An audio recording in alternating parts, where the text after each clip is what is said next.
O que eu devo levar em conta na hora de alugar uma casa? Este é o canal Falando de Cidade e eu sou o Ed Vieira, arquiteto. Gostou do tema do vídeo de hoje? Já deixou seu like neste vídeo? Se não deixou, deixa o like neste vídeo e vamos conversar um pouco sobre o que você precisa levar em conta na hora de alugar uma casa. É um bate-papo aqui com o seu arquiteto. São dúvidas que você tem e eu estou aqui para te ajudar. O arquiteto Ed Vieira, sempre aqui no canal Falando de Cidade, trazendo para você novidades e coisas boas.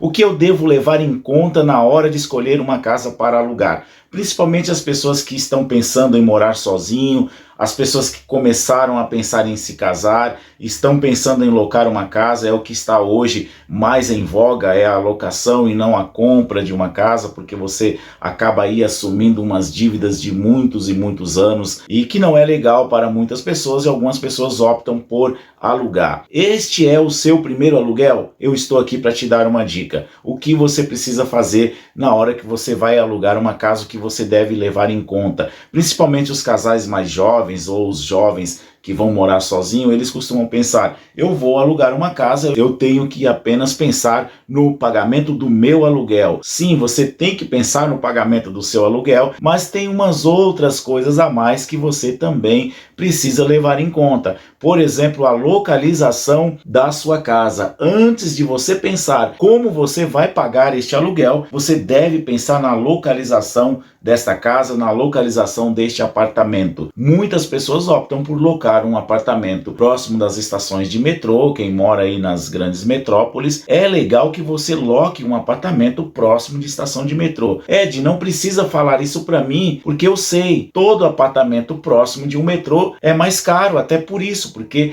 é mais fácil a sua locomoção. Sim, você já sabe disso, mas você já pensou que às vezes vale a pena você pagar um pouco mais no aluguel de um apartamento ou de uma casa próximo de uma estação de metrô e você economizar no seu transporte, você ter tempo livre para você? Às vezes você passaria 2 horas dentro de um transporte público e se você locar um apartamento ou alocar uma casa próximo do metrô, você passa aí meia hora, 40 minutos dentro de um metrô e você tem mais 1h30 do seu dia para você aproveitar. O segundo ponto: pense no tamanho deste imóvel. Você é um casal recém-casado, você é uma pessoa que vai morar sozinho, você não precisa de um apartamento grande, você não precisa de uma casa grande. E às vezes você nem precisa de uma casa. Um apartamento pequeno, próximo de um local que seja perto do seu trabalho ou de um transporte público de fácil locomoção,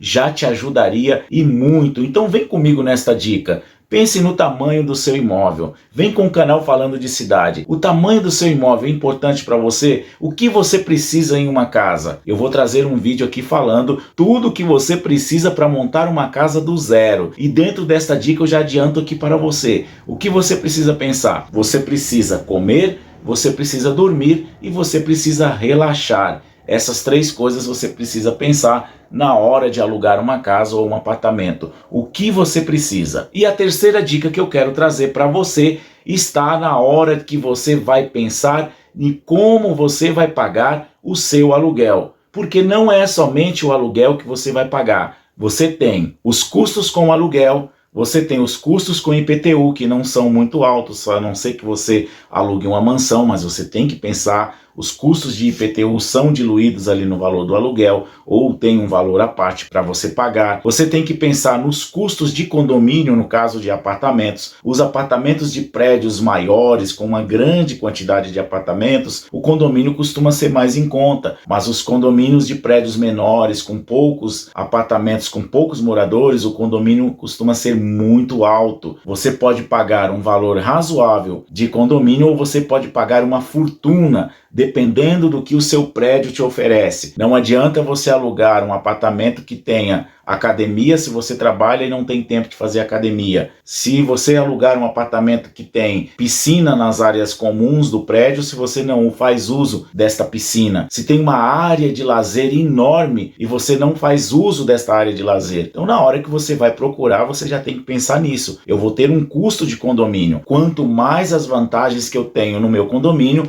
maior o valor do meu condomínio. E agora eu quero trazer uma dica especial para você, que às vezes muitas pessoas não levam em conta, que são as garantias para alocar um imóvel. Para você alugar uma casa, você precisa oferecer garantias para aquele locador que você vai pagar, que você não vai ficar devendo ele, não vai sair da casa porque você não consegue ir para outra casa. Então, o que é interessante você pensar, algumas imobiliárias vão exigir apenas que você faça o seguinte, que você apresente o seu holerite e que a renda daquilo que você ganha, o seu salário, possa pagar o aluguel em tal proporção. Qual que é esta proporção? O valor do aluguel não pode ultrapassar 30% do seu salário. Então, se você tem um salário aí de R$1.000, vamos simplificar, você só poderia pagar um apartamento aí no valor de R$300 de aluguel. Mas vamos pensar um apartamento que o aluguel seja R$1.000, R$1.500. Se for R$1.000, esse tipo de garantia aceito pelas imobiliárias, você teria que ter aí uma renda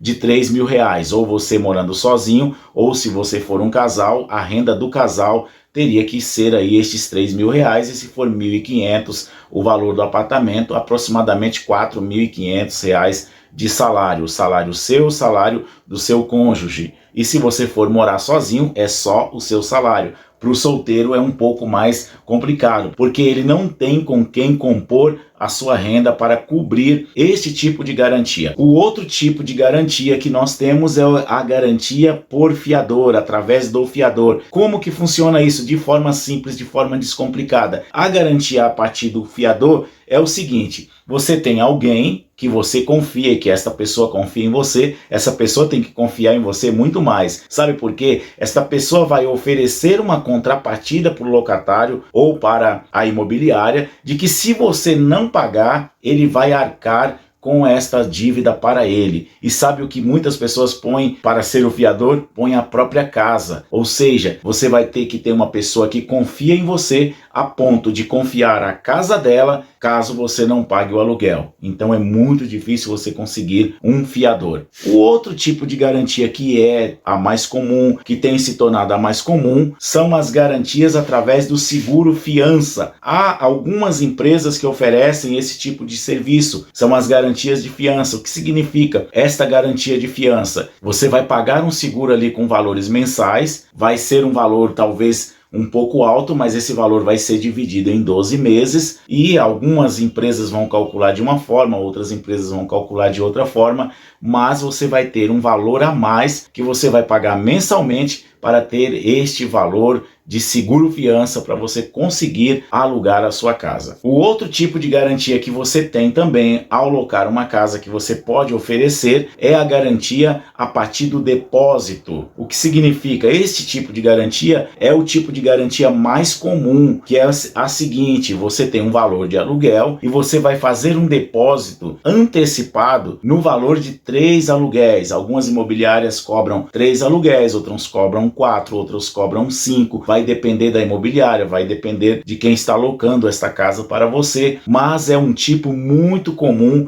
de garantia, que é o depósito. O que você deve levar em conta? Se você tem um aluguel de R$1.500 mensais, que você deve pensar, se você for oferecer um depósito, você vai ter que ter aí R$4.500 somente para o depósito. E para que serve esse depósito? Para quando você desistir de morar nesta casa, quando você sair, você tem um período de 3 meses que vai fazer uso deste depósito. E caso você não faça uso deste depósito, esse depósito retorna para você. Vai depender de como está no seu contrato. Então é importante você levar em conta isso. Como está o seu contrato? Quais as garantias? Como que o locador trata essas garantias para com você? Este é o canal Falando de Cidade. Eu sou Ed Vieira, arquiteto. Viu a dica de hoje que eu trouxe para você? Gostou? Já se inscreveu no canal? Ainda não se inscreveu? Se inscreve, ativa o sininho para sempre que tiver dicas como esta, eu posto no YouTube, o YouTube te avisa e você não perde. Ok, galera? Muito obrigado.